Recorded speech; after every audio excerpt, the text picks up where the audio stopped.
Miqueias capítulo 7, nós vamos ler a partir do versículo 1.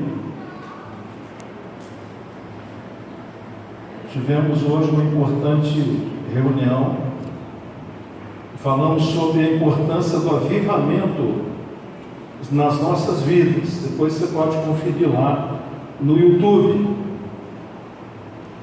E você que não veio, você fez falta. E oramos pela sua vida, você que fez falta. Oramos para que Deus te dê graça. Oramos assim como aprendemos com o profeta Abacuque, que a misericórdia do Senhor venha na frente da sua ira. Porque se tivermos só a ira, nós não nos sustentamos. Então oramos para que Deus continue com sua mão de graça e misericórdia sobre a nossa vida. Miqueias capítulo 7, a partir do versículo 1, nos diz assim: Ai de mim, porque estou como quando são colhidos as frutas do verão, como os rabiscos da vindima. Não há cacho de uvas para chupar, nem figos temporãos que a minha alma deseja. Pereceu da terra o piedoso, e não há entre os homens um que seja reto.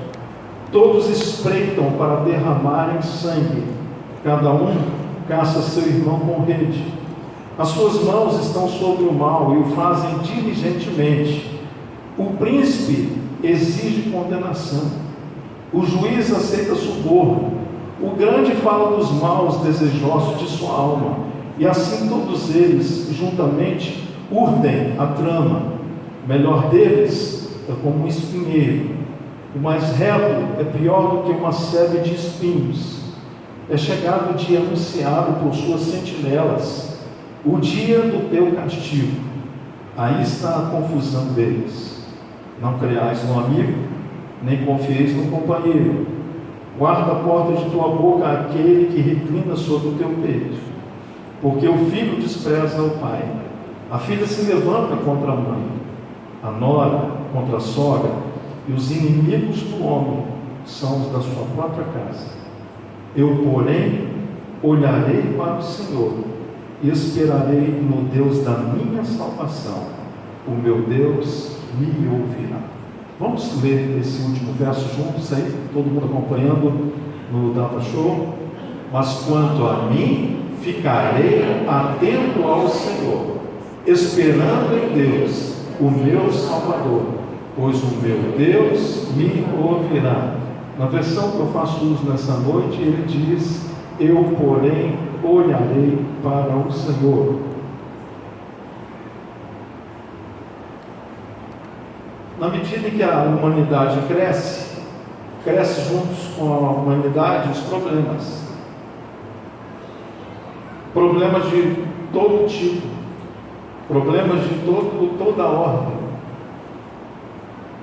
Cada dia que passa, novas profissões têm sido lançadas no mercado como uma tentativa de solucionar um problema. E na medida em que a humanidade tem crescido tecnologicamente, também temos crescido em muitos tipos de problema. E nunca foi tão necessário nós termos uma direção para a nossa vida, para não ficarmos perdidos no caminho. Coisa boa é quando nós temos alguém para nos guiar.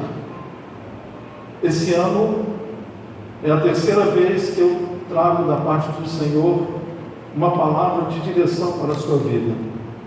O ano está se findando, mas muitos ainda estão perdidos na vida, perdidos no caminho, porque sofreram uma dor, uma decepção, alguém o traiu, alguém o decepcionou. E esta palavra decepção tem trazido doenças sobre a humanidade. E eu fui ver o que significa no dicionário a palavra decepção. Decepção é desapontamento, é desencanto. Decepção é descontentamento, é desengano. Decepção é desilusão, é frustração. Decepção é contrariedade, é desgosto, é desprazer, é dissabor. Decepção é dor. Decepção é insatisfação. Decepção é mágoa, sofrimento, tristeza. Isso e mais um monte de coisas são sinônimos da palavra decepção, ou são coisas que a decepção traz consigo mesma. Texto que nós acabamos de ler, profeta Abacuque, que foi citado hoje de manhã, e agora o profeta Miqueias, que está sendo citado agora, eles estavam no meio do seu povo, com um apelo ao Senhor, para que o Senhor tivesse misericórdia com a sua nação. O mesmo apelo que eu acredito que muitos de nós temos feito em nosso lar, orando para que o Senhor tenha misericórdia, e o Senhor desça sobre a nossa casa com paz, com saúde, com alegria. Pedimos também a Deus para que o Senhor Deus não trate às vezes os nossos filhos, o nosso cônjuge, conforme a inclinação do nosso coração, mas que a vontade dele na vida dos nossos amados seja soberana, porque olhando para A ou para B, para ele ou para ela, simplesmente nós iremos muitas vezes nos decepcionar. Por isso Miqueias, no versículo 7, ele diz: eu porém olharei para o Senhor, e esperarei no Deus da minha salvação, o meu Deus me ouvirá. É uma coisa muito interessante, quando no verso 5, ele dá uma palavra, ele diz: não acredite no amigo, não acredite no amigo, nem confie no companheiro. Às vezes nós acreditamos muito em alguém que não merece a nossa confiança. O que é que tem decepcionado você? Qual foi a decepção que você teve esse ano tão terrível que paralisou a sua vida?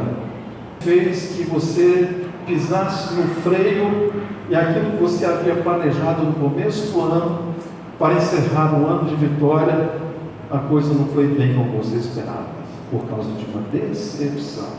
Olha qual era a decepção aqui do profeta. Ele disse que nós não só devíamos não confiar no amigo e também no companheiro.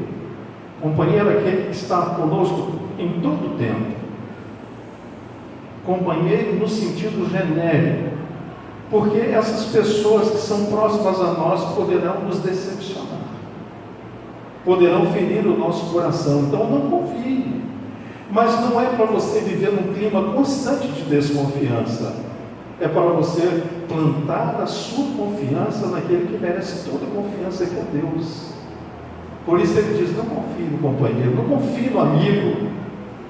Ele diz que chegará o dia em que os pais terão um problema entre si, entre a nora vai ter problema com o seu sogro, entre os irmãos não falarão a mesma língua, isso trará confusão, trará ausência da paz, trará inquietação, que muitas vezes termina com uma angústia. Então não confie no ser humano.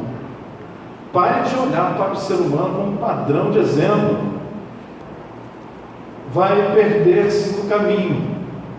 E aqui o texto sagrado então diz que a decepção do profeta não era só dele, era geral entre a nação, porque eles estavam vivenciando dias de iniquidade, dias de inadequação com a sua fé professada, e também dias de conflitos pessoais e familiares.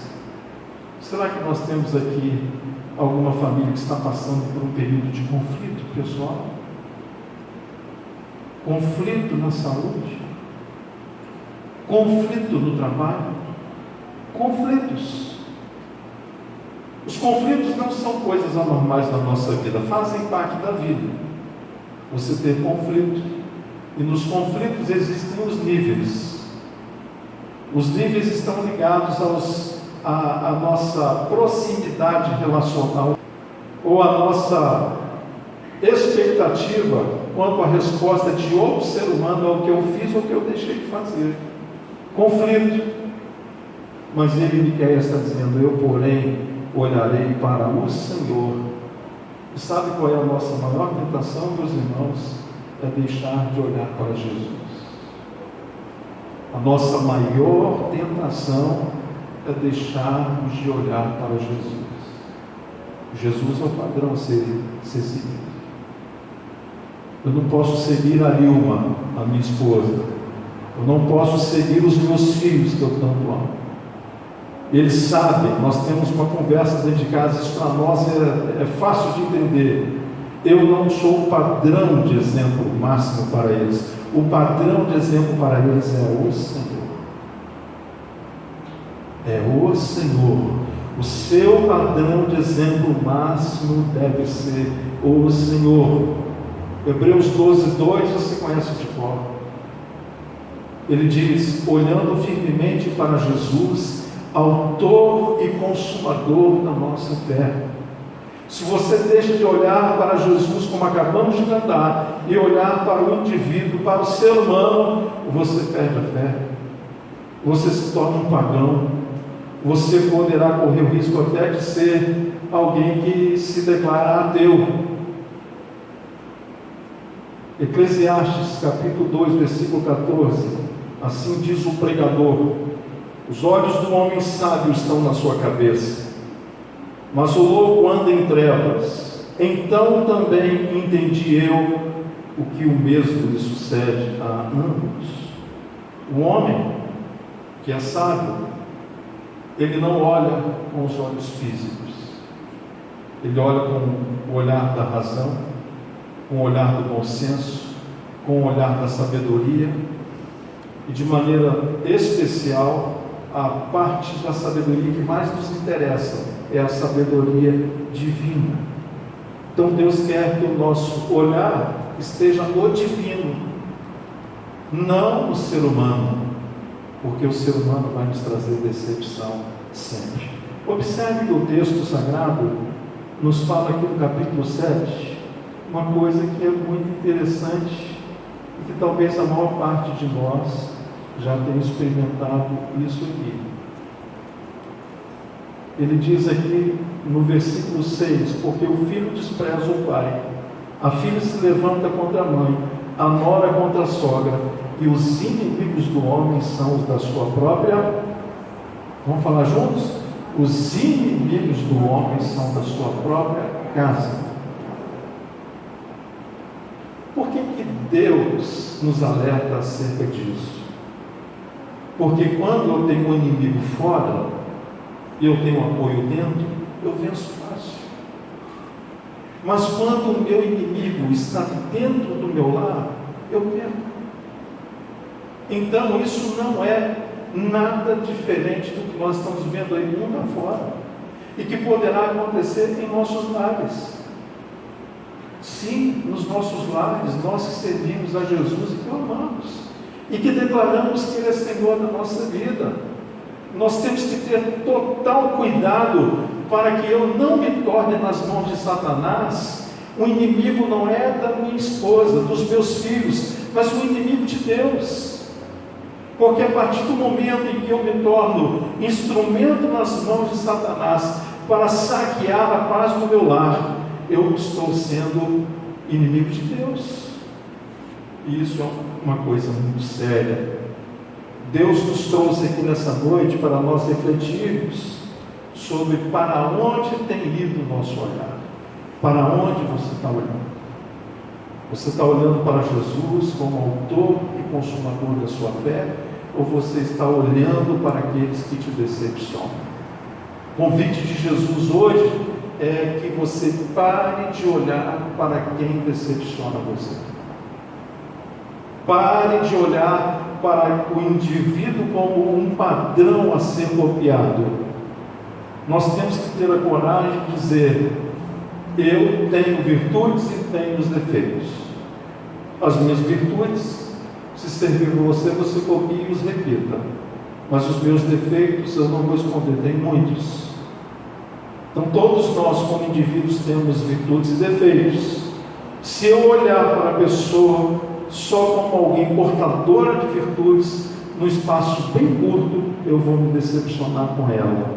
É por isso que empresas são destruídas, é por isso que casamentos acabam, é por isso que filhos se envolvem com drogas, e por isso que filhos se envolvem com aquilo que não deveriam se envolver.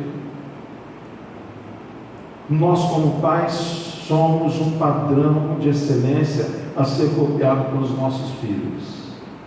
E temos o encargo da parte do Senhor de trazermos para dentro do nosso lar a paz que excede a todo entendimento, representado na pessoa do nosso amado Senhor e Salvador Jesus. Mas tem um olhar que a Bíblia nos aconselha a não exercer. É o olhar para trás. Você conhece aquela pessoa que é rancorosa, que é rancoroso, que na primeira discussão lança em rosto tudo que foi feito no passado? Tem muita gente assim.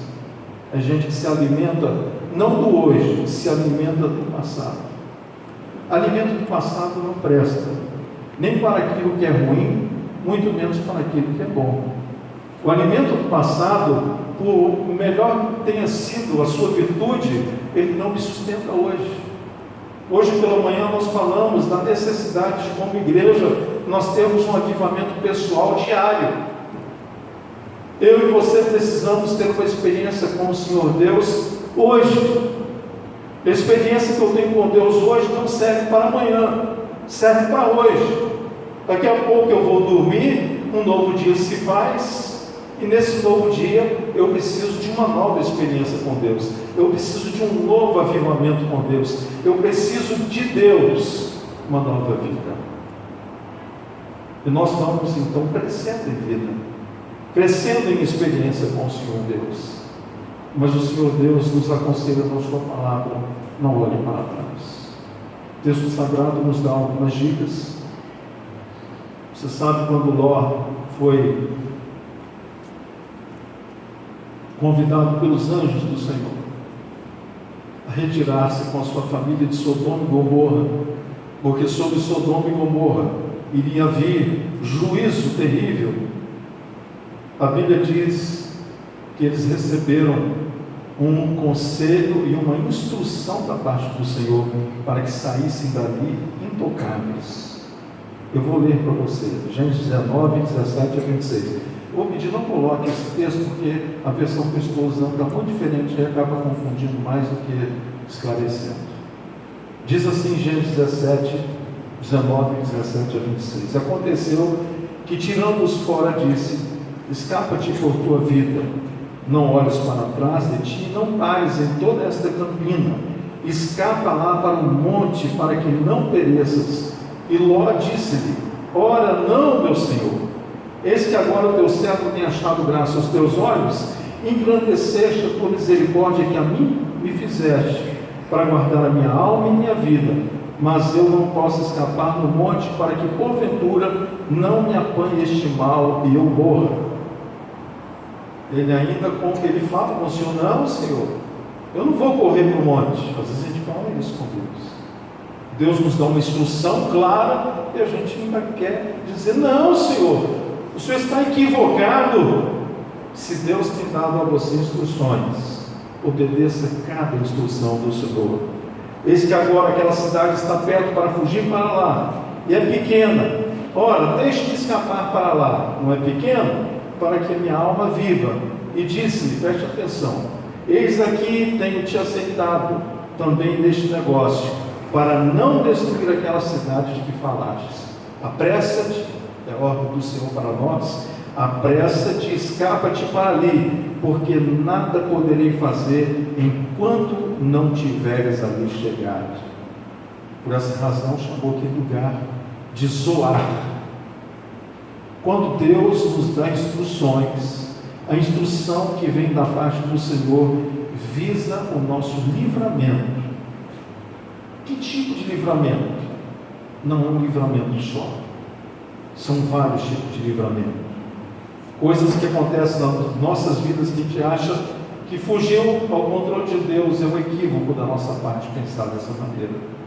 Foi livramento muitas vezes e nós não tivemos consciência do operar de Deus naquela hora. Eu creio com todo o meu coração que quando estiver na eternidade com o Senhor, aquele que recebeu da parte do Senhor ordem para me guardar em todos os meus caminhos, ele vai ter prazer em relatar para mim quais foram os livramentos que o Senhor Deus me deu durante a minha vida, especialmente aqueles pelos quais eu não tive compreensão. Então aqui diz a palavra do Senhor que Ló, recebendo essa palavra, ele saiu, fugiu para o lugar que o Senhor havia lhe ordenado. Então o Senhor fez chover enxofre e fogo do Senhor desde o céu sobre Sodoma e Gomorra, e destruiu aquelas cidades e toda aquela campina e todos os moradores daquelas cidades e o que nascia da terra. E a mulher de Ló olhou para trás e ficou convertida numa estátua de sal. Então, é uma direção que eu e você não devemos olhar. É para trás. Não olhe para trás. Não olhe para a sua vida de pecados. Ou não olhe para aquilo que foi bom e fique vivendo no passado. Deus tem um novo e tem um bom hoje para você. Basta você buscar. Basta você crer de todo o seu coração. Se você ficar alimentando só das memórias do passado, você vai se tornar alguém saudosista. Eu não sei porque saudosismo e museu me inspiram o mesmo sentimento. O Senhor Deus tem me chamado para o novo hoje, sem cheiro de naftalina. O novo de Deus hoje tem cheiro de novo, tem gosto de novo, tem um sentimento de novo e trará muita satisfação para você. Então, não olhe para o ser humano, não se engane acerca de promessas que foram feitas a você e não olhe para trás. Eu não sei porque o Senhor, esse ano é a terceira vez que Ele me faz trazer essa palavra. Eu acredito que a grande parte dos irmãos que aqui se encontram já ouviram essa palavra. O novo ano em breve se fará, se for do agrado do Senhor. E o Senhor nos convida nessa noite para que o nosso olhar esteja para frente e para cima. Pare de olhar para trás. Lucas 9,62, o Senhor Jesus disse assim: ninguém que lança a mão do arado e olha para trás é apto para o reino de Deus. Depois que você entrou na caminhada da fé, você jamais deverá olhar para trás. Ter saudade de uma vida de pecado, como Israel teve saudade das iguarias do Egito, e reclamou com Deus, e gemeu debaixo do chicote, depois, por conta da sua vida de ingratidão. Não olhe para trás. Quem põe a mão no arado, diz o texto sagrado, jamais deve olhar para trás, porque se olhar para trás, essa pessoa não está apta para herdar o reino de Deus. Ainda Provérbios 4, versos 25 e 26, diz assim Salomão em seu provérbio: olhe sempre para frente, mantenha um olhar fixo no que está adiante de você, veja bem por onde anda e os seus passos serão seguros. Então olha bem para frente. Você já viu aquela pessoa que olha, anda para trás, vai dar um tropicão, vai bater no poste, vai bater na parede? Olha para frente. É para frente que se caminha.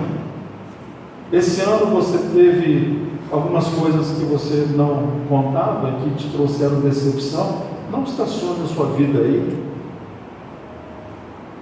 Levante-se, tome uma atitude e siga a sua vida olhando para uma única pessoa, que é o Senhor Jesus. Olhe para Jesus. Vamos falar isso? Olhe para Jesus. Olhe para Jesus. Todo problema do olhar é quando nós olhamos para o lugar errado, ou quando nós olhamos para a pessoa errada, achando que aquele lugar, ou aquela pessoa, aquele indivíduo, será a resposta à minha angústia. O que o salmista diz? Eleva os meus olhos para os montes. E ele, olhando para os montes, ele não encontrou socorro nos montes. Você já viu quando alguém fica perdido em meio às turbulências da vida? A pessoa perde o chão, perde o rumo. O salmista estava assim, ele disse: eleva os meus olhos para os montes, de onde me virá o socorro? Ele responde: de onde meu socorro? O meu socorro vem do Senhor que fez os céus. Está passando por um problema? Direcione o seu olhar para a direção certa. O Senhor será a resposta para o seu problema. Diz o texto sagrado em Mateus 14, 28. Pedro diz: se tu és de fato Cristo, manda-me ter contigo sobre as águas. O Senhor disse: vem, Pedro. E Pedro andou sobre a água. Mas quando ele olhou para a força do vento e deixou de olhar para Jesus, ele afundou. Esse ano nós já falamos isso aqui, tenho consciência disso. Mas o Senhor está sacudindo você nessa noite. Para de olhar para a força do vento. Para de olhar para as dificuldades da vida. A força do vento vai fazer você ficar. A força dos problemas em que você se enfiou, se você ficar olhando só para eles, vão fazer você ficar. Então pare de olhar. Olhe para Jesus. A Bíblia nos mostra as virtudes e os defeitos dos heróis da fé, para nós copiarmos as virtudes e não cairmos nos mesmos erros. O erro de Pedro foi que ele andou sobre a água, isso merece nosso aplauso. Mas na hora em que ele parou de olhar para Jesus e começou a olhar para a força do vento, ele afundou. O que significa a força do vento? Muita coisa. Qual é a força do vento hoje na sua vida? A força do vento que te empurra para o fundo é o quê? Finanças, saúde, casamento. A força do vento é a incompreensão. A força do vento é a desesperança por causa de decepções. Qual é a força do vento? O que está sugando você para baixo? Volta a olhar para Jesus. Volta a olhar para Jesus. De onde vem a nossa esperança? A nossa esperança vem do Senhor. Você se lembra do deserto? O povo, por causa de desobediência, foi picado por víboras terríveis. Deus deu uma ordem a Moisés para que aquele povo deixasse de morrer por causa do veneno das víboras. O Senhor disse a Moisés: faça uma serpente de bronze e erga ela no alto. E todo aquele que olhar para a serpente de bronze, que era uma representação do Senhor Jesus, que um dia ia ser colocado no alto do madeiro, crucificado por amor de nós. O Senhor disse: todo aquele que foi picado pela serpente e olhar para a serpente de bronze, que é uma representação do meu filho, será curado. E assim Moisés fez, e todos aqueles que estavam envenenados e que olharam para a serpente de bronze foram curados. Deixa eu falar uma coisa para você. Tudo isso que eu estou falando vem da parte do Senhor para a sua vida, por amor a você mesmo. Olha, eu falei agora um pouco sobre os ventos que nos puxam, nos empurram para baixo, os redemoinhos da vida. E muitos desses ventos vêm acompanhados de víboras terríveis. Satanás é uma serpente perigosa. E quando ele pica o indivíduo com o seu veneno mortal, ele não faz isso só para provocar dor. A intenção dele é matar. A intenção dele é destruir. Então, a semelhança do povo que estava no deserto, olhe para Jesus. Está doendo? Olhe para Jesus. Parece que o mundo caiu. Olhe para Jesus. Você acha que não tem mais jeito? Olhe para Jesus. Muito comumente, em meio ao sofrimento da espera, perdemos a direção de nosso olhar, que segue o devaneio de nossa mente, e olhamos para o nada, para os lados, em busca de quem nos possa prestar ajuda. Quando já não temos mais para onde olhar, é quando olhamos para o céu e buscamos auxílio do nosso Salvador. Volta a olhar para Jesus. Quarto e última coisa que eu quero falar sobre o olhar. Como é olhar para Jesus? Pastor, como é que eu faço? Eu vou imprimir uma foto, vou ficar olhando para aquela foto? A gente não sabe como é a imagem de Jesus. E nós não somos chamados para olharmos para nenhum tipo de imagem, segundo diz a própria palavra. Mas então, o que significa olhar para Jesus? Nossos olhos podem abrir, olhando com fé para além deste mundo, fixando os nossos olhos, conforme diz 2 Coríntios capítulo 4, versículo 18, não naquilo que se vê, mas no que não se vê, pois o que se vê é transitório, mas o que não se vê é eterno, segundo o que está escrito em 2 Coríntios 4, 18.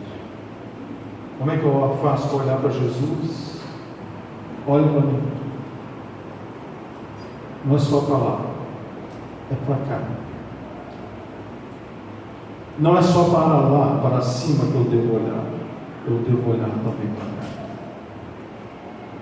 Todas as vezes que o meu olhar se projetar para cima e o meu pensamento se fixar naquilo que vem de cima virá a resposta para o meu anseio.